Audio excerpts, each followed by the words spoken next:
Soy Danilo Antón, geógrafo. Esta es la segunda parte de un video del ciclo Mitos y Verdades para el canal de Fogón en Fogón y la radio cooperativa.uy.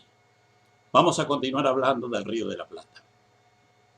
Como señalábamos anteriormente, el Río de la Plata es generalmente navegable.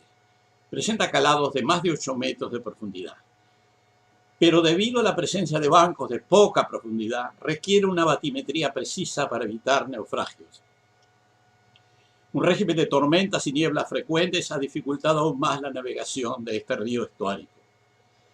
Desde el punto de vista de la navegación, el Río de la Plata es un estuario muy peligroso donde ocurrieron muchos naufragios.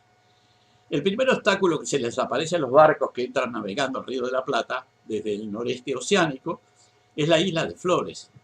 Está ubicada a unos 10 kilómetros de la costa más cercana y a 25 kilómetros del puerto de Montevideo.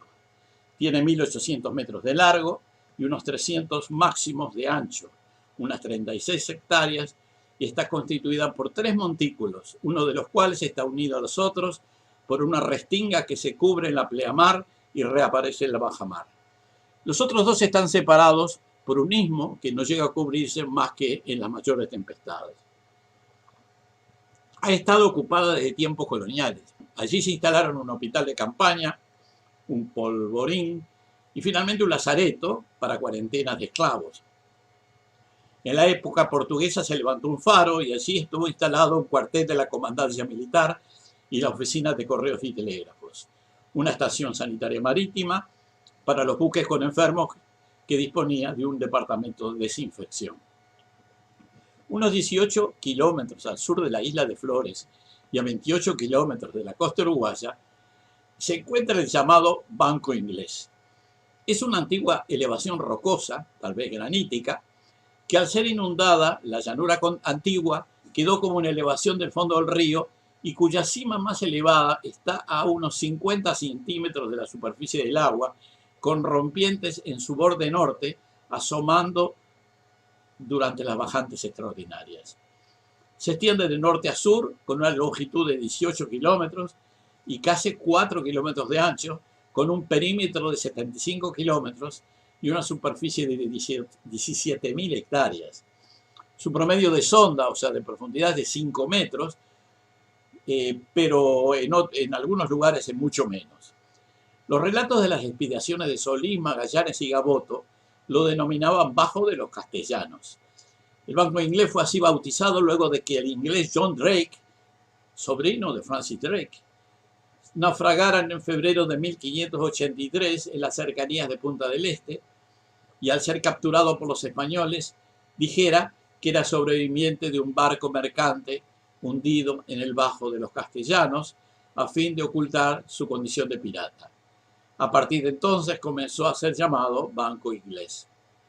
El espacio entre la isla de Flores y el Banco Inglés constituye la puerta para el ingreso y salida de barcos de ultramar de los puertos del Río de la Plata y de los ríos que confluyen a él.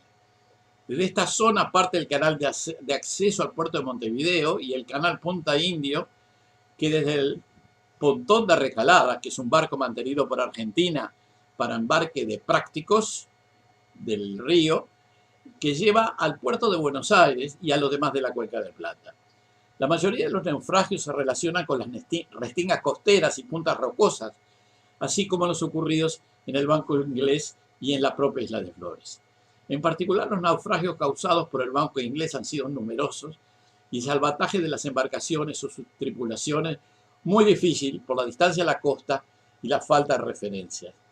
De los cientos de historias, relataremos solo una que da una idea de la peligrosidad del Banco Inglés. Es un relato del 7 de agosto de 1954.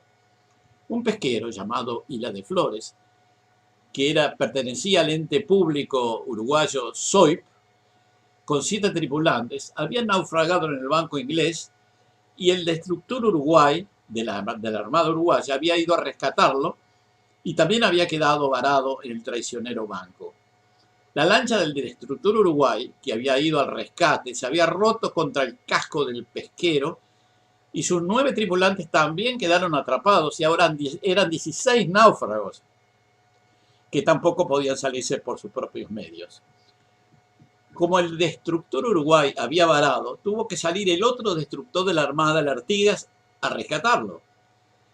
Había poca información del pesquero Isla de Flores porque la radio no se escuchaba por la estática. Los aviones de la Fuerza Aérea y de la aviación naval intentaban lanzar lanchas salvavidas sin éxito. En el destructor Artigas no tenían una lancha apropiada para salvamento y tuvieron que conseguir una privada que se llamaba Tala. Al salir de la escollera el Artigas se había levantado viento, mucho oleaje, llovía y la cosa se complicaba aún más. Había vientos hasta 120 kilómetros por hora y olas de 2 y 3 metros. El barco se movía como cáscara de nuez. El destructor Uruguay no salía de su varadura. Señalaba un marino que fue testigo de la operación. Supimos que quedaban en el barco pesquero 4 hombres, que el resto había muerto o desaparecido. Y continuaba: el banco es una trampa con buen tiempo, con mal tiempo es peor. La tormenta mueve todo el fondo arenoso y lo modifica. Lo que ahora es hondo dentro de 15 minutos ya no lo es. Desde la distancia que estábamos a poco más de 1 kilómetro, perdíamos de vista al pesquero y al destructor.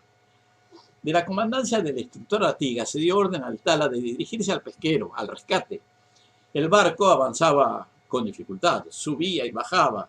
De pronto se veía y de pronto no se veía más. Bueno, luego de un intento frustrado de varias horas, volvieron a intentarlo y al fin, sorpresivamente, regresaron con quienes quedaban con vida y el cuerpo de un marino muerto. Algunos días después aparecieron cuerpos en las playas del este, demostrando que la entrada al Río de Plata continuaba siendo riesgosa, aún en tiempo de radares y telecomunicaciones radiales. Soy Danilo Antón, geógrafo.